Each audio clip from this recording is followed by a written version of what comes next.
ಕೆಲವು ದಿನಗಳ ಹಿಂದೆ ನಮ್ಮ ಬೆಂಡಿಗೇರಿ ಪೊಲೀಸ್ ಠಾಣಾ ಸರಹದ್ನಲ್ಲಿ ಒಂದು ಕೇಸ್ ಆಗಿತ್ತು. ಆ ಕೇಸಲ್ಲಿ ಸುಮಾರು 49 ಟನ್ನಷ್ಟು ಅನ್ನಭಾಗ್ಯದ ಅಕ್ಕಿಯನ್ನು 2 ಲಾರಿಗಳಲ್ಲಿ ಸೀಸ್ ಮಾಡಲಾಗಿತ್ತು. ಆ ನಂತರ ಇಲ್ಲಿವರೆಗೂ ನನ್ನ ಲೆಕ್ಕದಲ್ಲಿ ಒಂದು 8 ರಿಂದ 9 ಜನರನ್ನು ಅರೆಸ್ಟ್ ಮಾಡಿದರು. ಆದರೆ ಪ್ರಮುಖ ಆರೋಪಿ ಏನಿದ್ದ ಆತ ತಲೆಮರೆಸ್ಕೊಂಡಿದ್ದ. ಆ ಪ್ರಮುಖ ಆರೋಪಿ ಸಚಿನ್ ಕಬ್ಬೂರ್ ಅನ್ನುವಂಥವನು ಹಾವೇರಿ ಮೂಲದವನು.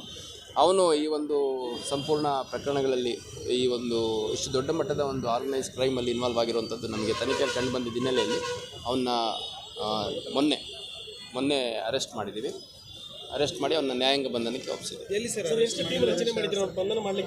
ನಾವು LOC ಲುಕೌಟ್ ನೋಟಿಸ್ ಅಂತ ಏನು ಕರೀತಾರೆ ಅದನ್ನು ಕೂಡ ರೆಡಿ ಮಾಡಿಕೊಂಡು ಸಬ್ಮಿಟ್ ಮಾಡಿದ್ವಿ. ಅಷ್ಟೊತ್ತಿಗೆ ಒಂದು ಲೊಕೇಶನ್ ಇಲ್ಲೇ ಇಂಡಿಯಾದಲ್ಲೇ ಇರುವಂಥದ್ದು ನಮಗೆ ತಿಳಿದು ಬಂದ ಹಿನ್ನೆಲೆಯಲ್ಲಿ LOC ನಾವು ಜಾರಿ ಮಾಡಲಿಲ್ಲ. ಅದು ಹೊರತುಪಡಿಸಿ ತಾವು ಹೇಳ್ದಂಗೆ ಅವನು ವಿದೇಶದಲ್ಲಿ ಇದ್ದಿದ್ದು ಹೌದು. ಅದಾದಮೇಲೆ ಅವನು ಬಂದಂಥ ಸಂದರ್ಭದಲ್ಲಿ ಅವನ್ನ ಟ್ರೇಸ್ ಮಾಡಲಿಕ್ಕೆ ನಾವು 3 ಪ್ರತ್ಯೇಕ ತಂಡಗಳನ್ನು ರಚಿಸಿದ್ವಿ. ಟ್ರೇಸ್ ಮಾಡಿದ್ದಾರೆ. ಮುಂದಿನ ಕಾರ್ಯವಾಹಿ ಆಗುತ್ತೆ.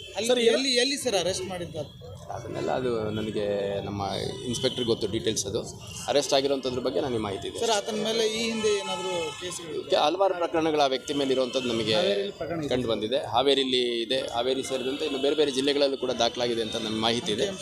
ಅಂಕಿಅಂಶ ನನಗೆ ಎಕ್ಸಾಕ್ಟ್ಲಿ ಗೊತ್ತಿಲ್ಲ. ಅದನ್ನು ಕಂಪೈಲ್ ಮಾಡಿಬಿಟ್ಟು ಅದನ್ನು ನಿಮಗೆ ಹೇಳ್ತೀನಿ. ಸಚಿನ್ ಕಬ್ಬೂರ್ ಗುಂಪು ಹಾವೇರಿಲಿ ಇನ್ನೂ ಆ್ಯಕ್ಟಿವ್ ಆಗಿದೆ. ಅಲ್ಲಿ ಏನೋ ತಂಡಗಳನ್ನು ಕಳಿಸೋದು ಏನೋ ಇದೆ. ಈಗ ನೋಡಿ, ನಾವು ಈಗಾಗಲೇ 8-9ಕ್ಕಿಂತ ಹೆಚ್ಚು ಜನರನ್ನು ಅರೆಸ್ಟ್ ಮಾಡಿದ್ವಿ ಒಂದು ಕಡೆ. ಆಮೇಲೆ 2 ಲಾರಿ ಲೋಡ್ ಜೊತೆ ಸಿಕ್ಕಿದ್ದು ಹೊರತುಪಡಿಸಿ ಸುಮಾರು 7-8 ವಾಹನಗಳನ್ನು ನಾವು ಜಪ್ತು ಮಾಡ್ಕೊಂಡಿದ್ದೇವೆ. ಮತ್ತು ಅವನ ಸಾಕಷ್ಟು ಸಹಚರರಿಂದರೆ ಅವರು ತಲೆಮರೆಸ್ಕೊಂಡಿರುವಂಥದ್ರ ಬಗ್ಗೆ ನಮಗೆ ಮಾಹಿತಿ ಇದೆ. ನಾವು ಪ್ರಮುಖ ಆರೋಪಿಯನ್ನು ಯಾವುದೇ ಕಾರಣಕ್ಕೂ ಬಿಡಬಾರ್ದು, ಬೇಲ್ ತೊಗೊಳ್ಲಿಕ್ಕಾಗಲಿ ಇನ್ನೊಂದು ಮತ್ತೊಂದು ಆಗಬಾರ್ದು ಅನ್ನೋ ಕಾರಣಕ್ಕೆ ಅವನ್ನ ಚೇಸ್ ಮಾಡಿ ಹಿಡಿದಿದ್ದೀವಿ. ಮತ್ತು ಉಳಿದ ಯಾರು ಇವತ್ತು ಯಾಕಂದರೆ 49 ಟನ್ ಅನ್ನಭಾಗ್ಯದ ಅಕ್ಕಿ ಬರಬೇಕು ಅಂತಂದರೆ ತಾವು ಇಮ್ಯಾಜಿನ್ ಮಾಡ್ಬೋದು. ಅದು ಭಾಳ ಒಂದು ವ್ಯವಸ್ಥಿತ ಜಾಲ ಇರಬೇಕು. ಆ ಜಾಲದಲ್ಲಿ ಯಾರ್ಯಾರಿದ್ದಾರೆ ಪ್ರತ್ಯಕ್ಷವಾಗಿ ಪರೋಕ್ಷವಾಗಿ ಕಾರಣೀಕರ್ತರಿದ್ದಾರೆ ಎಲ್ಲರನ್ನೂ ಅರೆಸ್ಟ್ ಮಾಡೋಣ ಕೆಲಸ. ಸರ್, ಏನು ದುಬೈ ಲಿಂಕ್ ಇದೆಯಾ ಏನಾದರೂ?